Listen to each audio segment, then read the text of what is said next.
سورہ توحا کی آیت نمبر 25، سورہ توحا کا دوسرا رکوع اور 16ویں پارے کا 11واں رکوع۔ قال عرش کی رب اشرح لی صدری، اے میرے رب میرے لیے میرا سینہ کھول دے اور اس سینے کو رسالت کے بوجھ اٹھانے کے لیے وسیع فرما دے۔ ویسر لی امری، اور میرے لیے میرا کام آسان کر۔ واحلل عقدۃ من لسانی، اور میری زبان کی گرہ کھول دے۔ جو بچپن میں آگ کا انگارہ منہ میں رکھ لینے سے پڑ گئی ہے۔ اور اس کا واقعہ یہ تھا کہ بچپن میں آپ ایک دن فرعون کی گود میں تھے۔ آپ نے اس کی داڑھی پکڑ کر اس کے منہ پر زور سے تماچا مارا۔ اس پر اسے غصہ آیا اور اس نے آپ کے قتل کا ارادہ کیا۔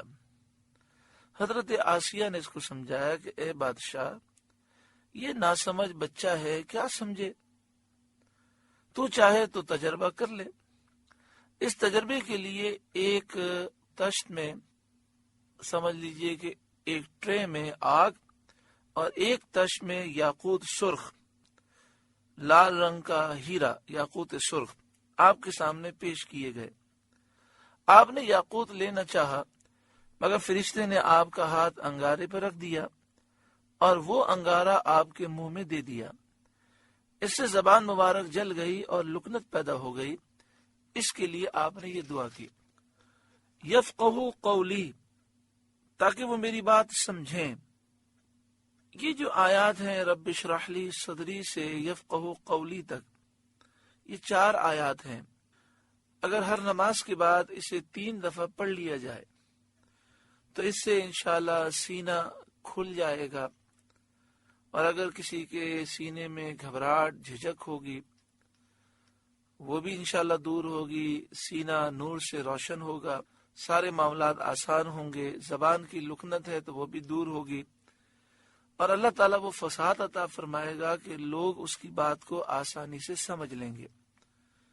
ہر نماز کے بعد 3 دفعہ پڑھ لیں، اپنے بچوں کو اس کی تعلیم دیں، خاص طور پر ان بچوں کو جن کے لیے سبق یاد کرنا مشکل ہوتا ہے، حافظہ کمزور ہے یا زبان میں لکنت ہے، تو انشاءاللہ تعالی اس کی برکت سے ساری تکلیفیں دور ہوں گی۔ وَاجْعَلْ لِي وَزِيرًا مِّنْ أَهْلِي، اور میرے لیے میرے گھر والوں میں سے ایک وزیر کر دے جو میرا مددگار ہو اور معتمد ہو۔ ہارون اخش دد بھی ازری، وہ کون؟ میرا بھائی ہارون، اس سے میری کمر مضبوط کر۔ وہ اشرک فی امری، اور اسے میرے کام میں شریک کر، یعنی امر نبوت اور تبلیغ رسالت میں۔ کئی نسبحک کثیرا، کہ ہم بکثرت تیری پاکی بیان کریں، خوب تسبیح کریں۔ یعنی ہارون اور ہم دونوں جب مل جائیں گے تو تیری یاد کرنے میں اور تیرا پیغام پہنچانے میں ہمیں آسانی ہوگی۔ وَنَذْكُرَكَ كَثِيرًا، اور بکثرت تیری یاد کریں، نمازوں میں بھی اور نمازوں کے علاوہ بھی۔ إِنَّكَ كُنْتَ بِنَا بَصِيرًا، بے شک تو ہمیں دیکھ رہا ہے، ہمارے سارے حالات کو جاننے والا ہے۔ قال قد اوتیت سؤلک یا موسیٰ، فرمایا موسیٰ آپ کی مانگ آپ کو عطا ہوئی، یعنی آپ کی دعائیں قبول ہوئیں۔ وَلَقَدْ مَنَنَّا عَلَيْكَ مَرَّةً أُخْرَى، اور بے شک ہم نے آپ پر ایک بار اور احسان فرمایا۔ اِذْ أَوْحَيْنَا إِلَىٰ أُمِّكَ مَا يُوحَىٰ، جب ہم نے آپ کی ماں کو الہام کیا جو الہام کرنا تھا۔ الہام سے مراد یہ ہے کہ دل میں بات ڈال دی، یا خواب کے ذریعے ان کے دل میں یہ باتیں ڈالی گئیں، خواب کے ذریعے انہیں یہ بات سمجھائی گئی۔ اللہ کے نیک بندوں کے دل میں جو اللہ کی طرف سے القاء ہوتا ہے اسے الہام کہتے ہیں، اور نبی کے دل میں جو ایسی باتیں داخل کی جاتی ہیں وہ وحی الہی ہوتی ہیں۔ جب حضرت موسیٰ علیہ السلام کی ولادت ہوئی آپ کی والدہ کو یہ ڈر محسوس ہوا کہ فرعون آپ کو قتل کر دے گا، تو آپ کے دل میں یہ بات ڈالی گئی کہ آپ ان کی پرورش کریں، اور جب آپ خوف محسوس کریں تو ایک صندوق میں، ایک تابوت میں رکھ کر دریا میں ڈال دیں۔ انقذی فیہ فی التابوت، کہ اس بچے کو صندوق میں رکھ، فقذی فیہ فی الیم، پھر دریا میں ڈال دے۔ انقذی فیہ فی التابوت فقذی فیہ فی الیم، کہ اس بچے کو صندوق میں رکھ کر دریا میں ڈال دے۔ یہاں دریا سے مراد دریا نیل ہے۔ فَلْيُلْقِهِ الْيَمُّ بِالسَّاحِلِ، تو دریا اسے کنارے پر ڈالے گا۔ يَأْخُذْهُ عَدُوٌّ لِّي وَعَدُوٌّ لَّهُ، کہ اسے وہ اٹھا لے گا جو میرا دشمن اور اس کا دشمن ہے، یعنی فرعون اسے اٹھا لے گا۔ چنانچہ حضرت موسیٰ علیہ السلام کی والدہ نے ایک صندوق بنایا، اس میں روئی بچھائی اور حضرت موسیٰ علیہ السلام کو اس میں رکھ کر صندوق بند کر دیا، اور اس کی درزیں روغن قیر سے بند کر دیں، یعنی اس لکڑی میں جو باریک باریک لکیروں جیسے سوراخ تھے، اس میں آپ نے روغن قیر لگایا تاکہ پانی اندر داخل نہ ہو سکے۔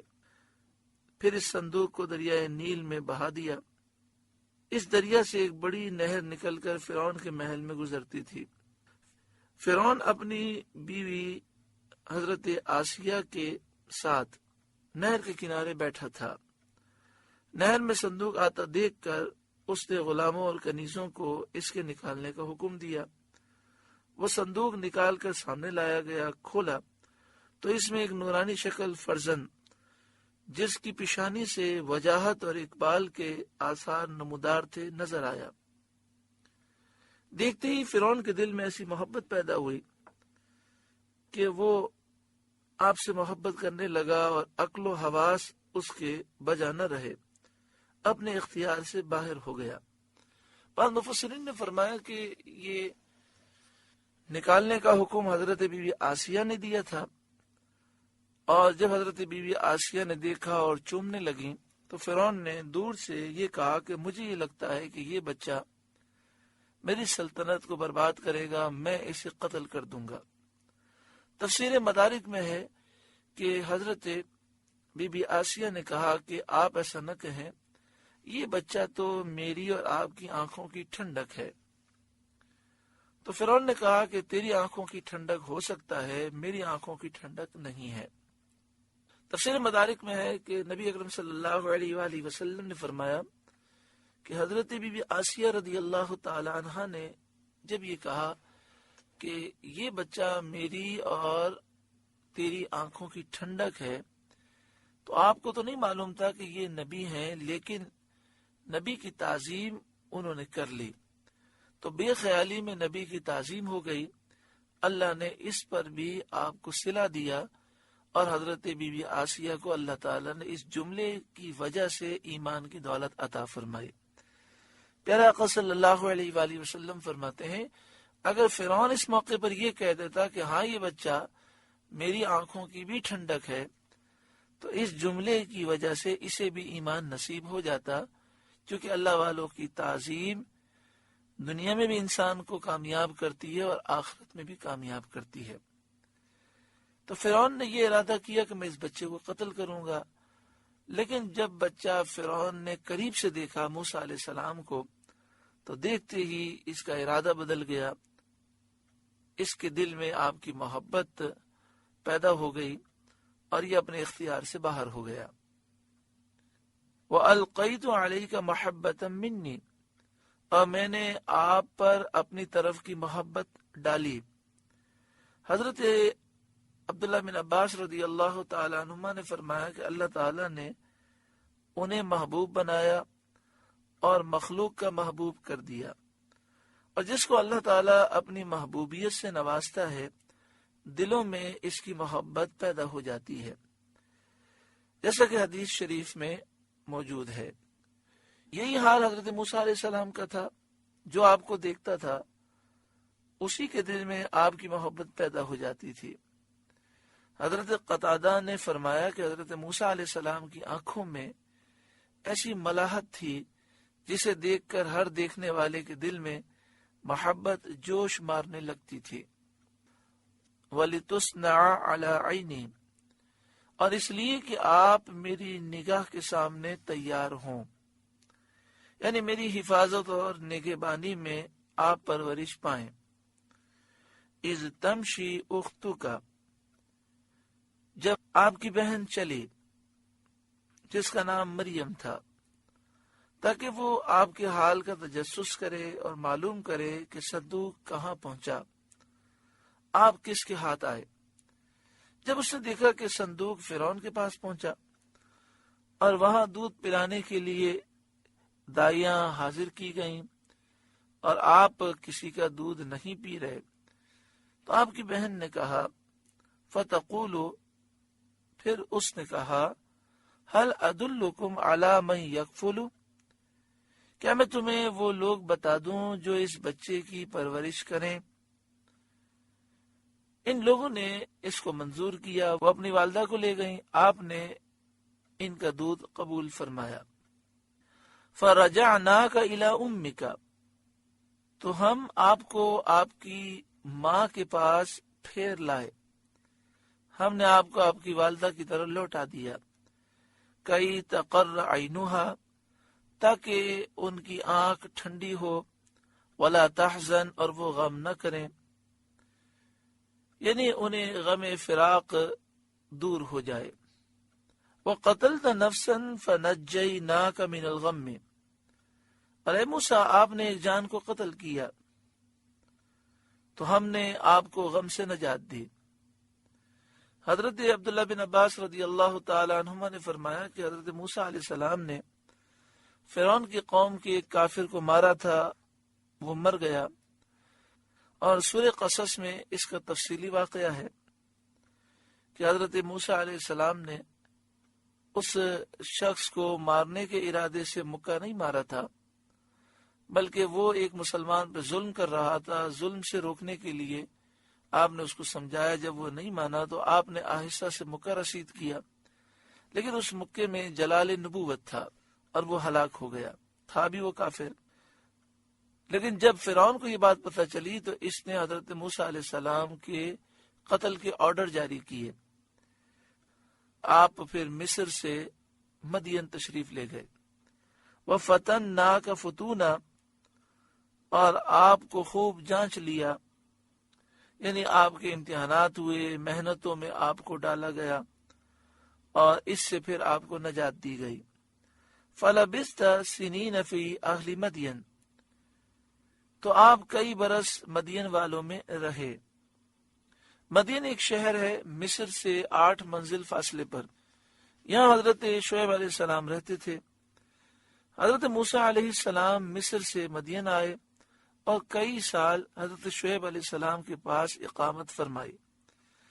ایک روایت یہ ہے کہ 30 سال کی عمر میں آپ مصر سے مدین آئے تھے اور پھر 10 سال آپ مدین میں رہے. اور حضرت شعیب علیہ السلام کی صاحبزادی حضرت صفورہ کے ساتھ آپ کا نکاح ہوا. ثم جئت علی قدنی یا موسیٰ، پھر آپ ایک ٹھہرائے وعدے پر حاضر ہوئے اے موسیٰ، یعنی ایک مقررہ وقت پر آپ یہاں طور پہنچے ہیں اپنی عمر کے 40ویں سال. یہ وہ سال ہے، یہ وہ سن ہے کہ انبیاء کی طرف اس سن میں وحی کی جاتی ہے کہ انبیاء جب 40 سال کی عمر کو پہنچتے ہیں تو وہ نبوت کا اعلان فرماتے ہیں. وَاصْطَنَعْتُكَ لِنَفْسِي، اور میں نے آپ کو خاص اپنے لیے بنایا، یعنی اپنی وحی کے لیے، اپنی رسالت کے لیے، تاکہ آپ میرے ارادے اور میری محبت پر تصرف کریں اور میری حجت پر قائم رہیں اور میرے اور میری مخلوق کے درمیان آپ بات پہنچانے والے ہوں. یعنی اللہ تعالیٰ نے فرمایا کہ میں نے آپ کو نبی بنایا، رسول بنایا، تاکہ آپ میرا پیغام لوگوں تک پہنچائیں. اذهب انت واخوك بآیاتی، آپ اور آپ کے بھائی دونوں میری نشانیاں لے کر جائیں. نشانیوں سے مراد معجزات ہیں. ولا تنیا فی ذکری، اور میری یاد میں سستی نہ کرنا.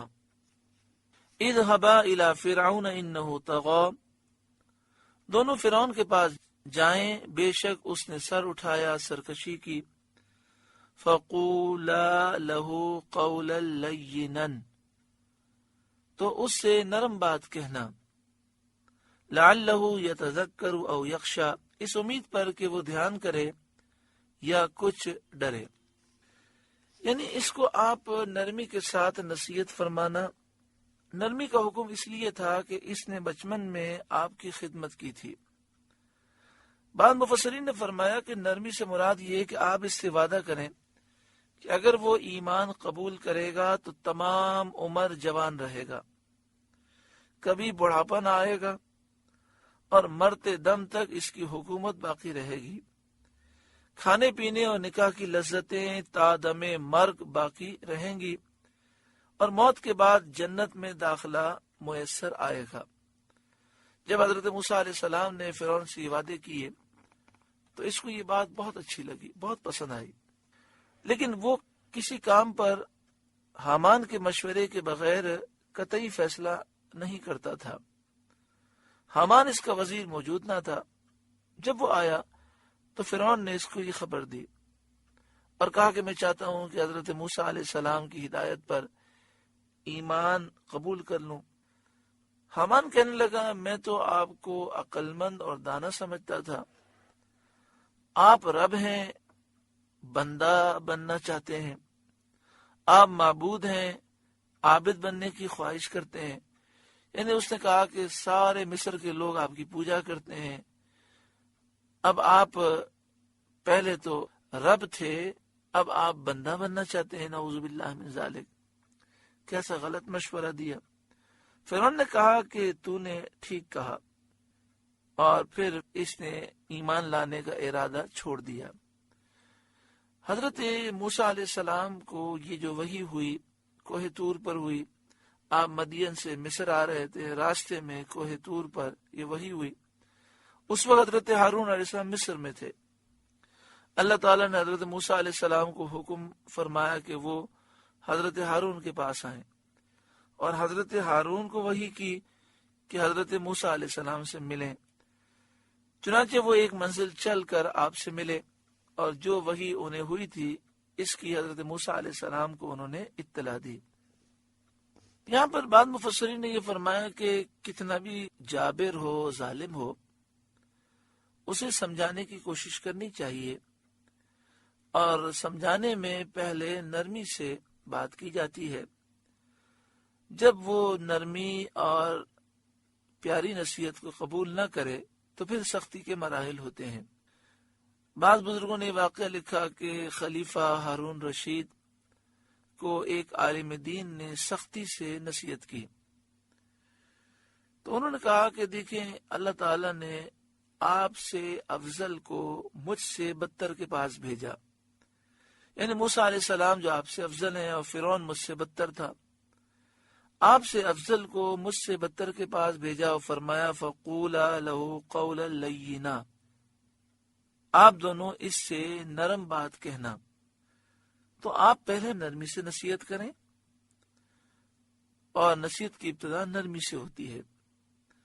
اعلیٰ حضرت امام اہل سنت سے ایک فتویٰ پوچھا گیا کہ ایک مسجد کے امام صاحب ہیں، انہوں نے یہ شرط رکھی ہے کہ پہلی صف میں وہی لوگ کھڑے ہوں گے جن کی داڑھی شریف ہے، اور جو داڑھی منڈے ہوتے ہیں یہ انہیں پیچھے بھیج دیتے ہیں. ایک دن انہوں نے جمعے میں اعلان کیا کہ جو پہلی صف میں کلین شیو ہیں، داڑھی منڈے ہیں، یہ پیچھے ہو جائیں. تو لوگوں نے کہا کہ ہمیں اگر بیٹھنے ہی نہ دیا جاتا تو اچھا تھا، ہمیں اس طرح ذلیل کر کے نکالا گیا. تو ان لوگوں نے اس مسجد میں جمعہ ادا نہیں کیا، بلکہ وہ اٹھ کر دوسری مسجد میں جمعہ پڑھنے چلے گئے. اعلیٰ حضرت سے پوچھا گیا کہ امام صاحب کا یہ عمل کیسا ہے؟ تو اعلیٰ حضرت نے فرمایا کہ اس طرح سختی نہیں کرنی چاہیے. اور یہ کام درست نہیں ہے۔ اور پھر اعلیٰ حضرت نے ایک اصول بیان کیا کہ اعمال کی اصلاح میں نرمی اختیار کی جائے۔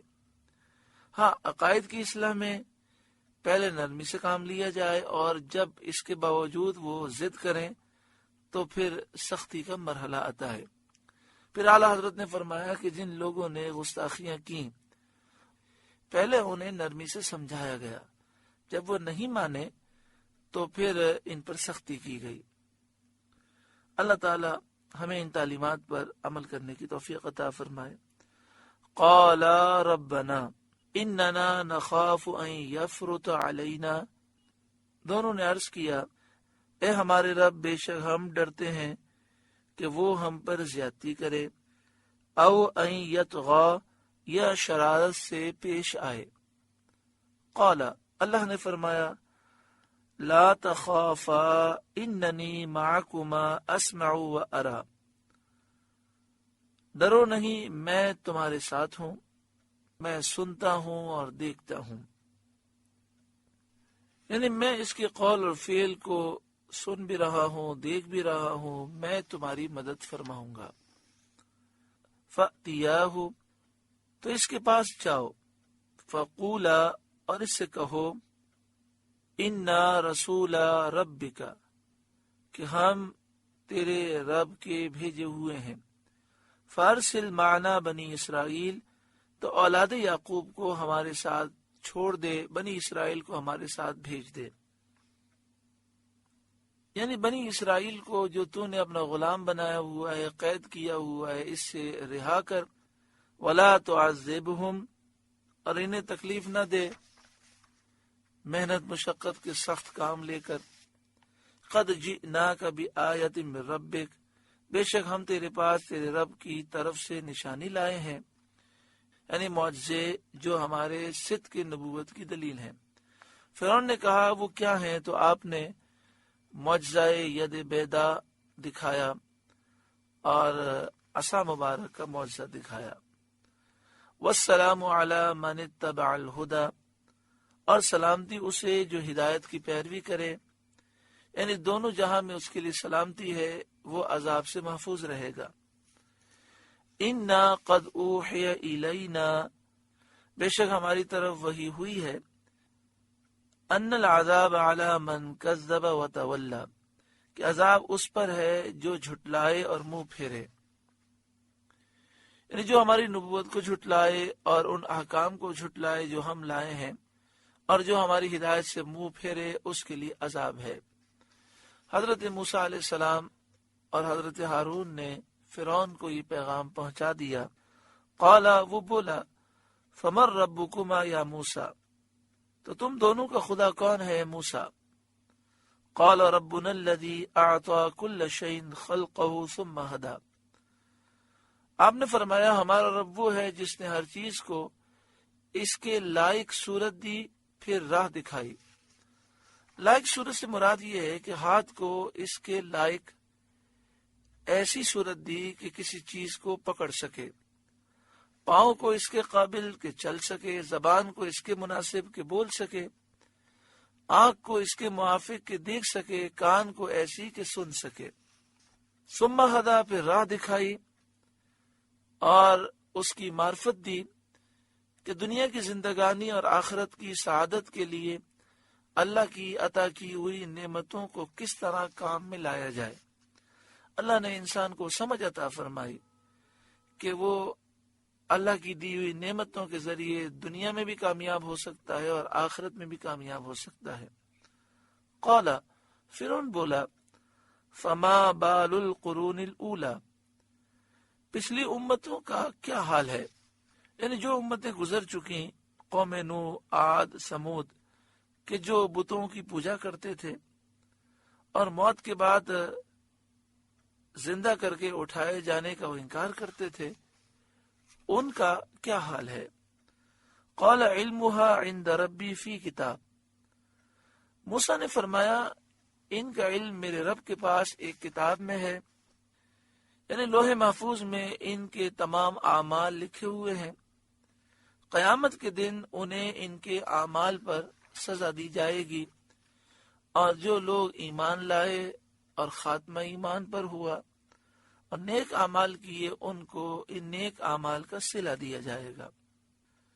لا یضل ربی ولا ینسا، میرا رب نہ بہکے نہ بھولے، یعنی میرا رب ضرور ظالموں کو کافروں کو سزا دے گا اور نیک لوگوں کو صلہ دے گا۔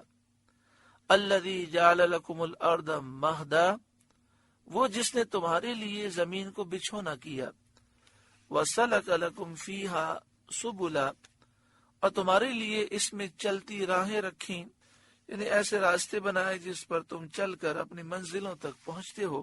وانزل من السماء ماء، اور آسمان سے پانی اتارا، اللہ تعالیٰ نے آسمان سے تمہارے لیے پانی کی برکتیں اتاری۔ موسیٰ علیہ السلام کا کلام تو یہاں ختم ہو گیا، تمام ہو گیا۔ اب اللہ تعالیٰ اہل مکہ کو خطاب کر کے اس کی تتمیم فرماتا ہے۔ فَأَخْرَجْنَا بِهِ أَزْوَاجًا مِّن نَبَاتٍ شَتَّى، تو ہم نے اس پانی سے طرح طرح کے سبزے کے جوڑے نکالے، یعنی قسم قسم کے سبزے، مختلف رنگتیں، خوشبوئیں، شکلوں کے، بعض آدمیوں کے لیے، بعض جانوروں کے لیے۔ کلوا ورعوا انعامکم، تم کھاؤ اور اپنے مویشیوں کو، اپنے جانوروں کو چراؤ۔ یہ حکم اباحت کے لیے ہے اور نعمت کو یاد کرنے کے لیے ہے، یعنی ہم نے یہ سبزے نکالے تمہارے لیے، ان کا کھانا اور اپنے جانوروں کو چرانا مباح کر کے نکالے۔ ان فی ذلک لآیات لأولی النہی، بے شک اس میں نشانیاں ہیں عقل والوں کو، جو عقل مند لوگ ہیں ان کے لیے اس میں ضرور نشانیاں ہیں۔